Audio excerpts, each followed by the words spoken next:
constat à faire, c'est que nous avons un problème de démocratie au niveau de ce qu'on appelle le Sud global. Ça veut dire le Sud global, il y a un problème de démocratie, il y a un problème d'exercice démocratique, il y a un problème de pouvoir, il y a un problème d'alternance au pouvoir, il y a un problème d'un débat contradictoire, il y a un problème de liberté d'opinion, d'avoir une position aussi forte, etc. Nous avons ce problème au niveau de...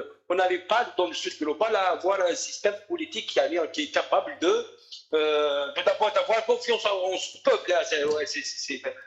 D'avoir confiance, ça veut dire le gouverneur d'avoir confiance dans le peuple et en parallèle avec toutes leurs pratiques depuis des années, ça veut dire, si on peut dire, depuis les libérations nationales, il n'y a pas une maturité. C'est-à-dire le pouvoir, toujours, il n'a pas les pouvoirs successifs, ils n'ont pas de confiance au niveau de leur peuple, et vice-versa. Ça veut dire, en parallèle, c'est toujours le fossé qui sépare le pouvoir du gouvernement et du gouvernement depuis des années.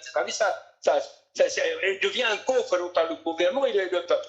Et maintenant, la question au niveau de la Tunisie, ça veut dire nous avons suivi ça veut dire les condamnations des militants syndicalistes, des maladies politiques, etc., qui sont en prison comme en Algérie, comme au Maroc, etc. En Afrique du Nord, il y a un problème de liberté démocratique globalement.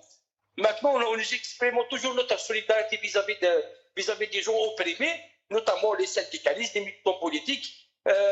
Nous sommes toujours pour les libertés d'expression, pour les libertés de manifestation, la liberté d'être opposant au pouvoir dans lequel, aux politiques.